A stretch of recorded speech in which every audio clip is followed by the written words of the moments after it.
NumPy arrays and mathematical operations in Python. Maya has a notebook full of math problems, and solving them one by one feels endless.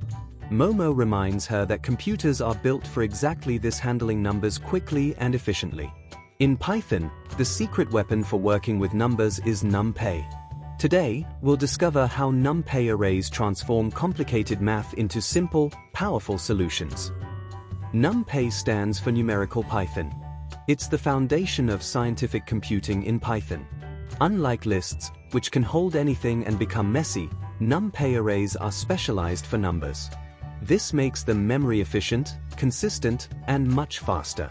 Whether it's data science, machine learning, or engineering, NumPy is everywhere. A NumPy array is like a container of numbers, but much more powerful than a normal list. Arrays can be one-dimensional, like a simple list of values, two-dimensional, like a table with rows and columns, or even multidimensional, like cubes of data. This flexibility makes them ideal for handling structured information.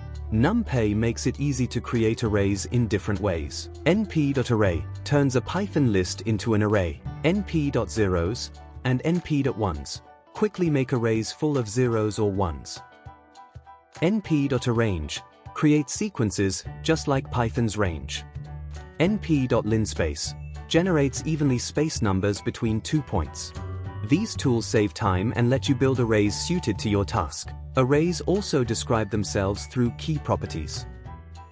.shape tells the dimensions, like rows and columns.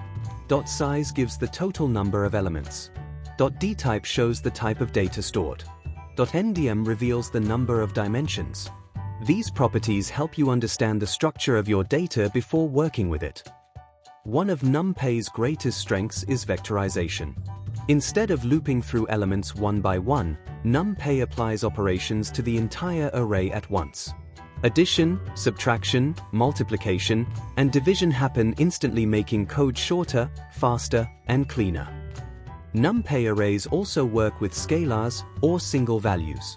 If you add 5, every element increases by 5. If you multiply by 2, every element doubles. It's like giving one instruction, and the entire array follows together. NumPy makes statistical analysis simple. np.mean finds the average. np.median locates the middle value. np.std measures how spread out the numbers are. np.max and np.minute find extremes instantly. With just one line of code, you gain insights into your data. NumPy arrays can be indexed and sliced just like Python lists, but with much more power. You can extract rows, columns, or smaller sections of data. With reshaping, you can change the layout of the data without changing its values, like folding a ribbon into rows and columns. Here's a practical example. Suppose we record daily temperatures for a week: 22, 25, 23, 28, 30, 27, 24. With NumPy, you can calculate the average, highest, and lowest temperatures in seconds. You can even convert all values from Celsius to Fahrenheit with a single formula. NumPy makes real-world data easy to analyze. Now Maya understands how NumPy arrays work, from creation and properties to math, statistics, and reshaping data. With NumPy, Python becomes faster and more powerful, making it a key tool for data science, machine learning, and beyond.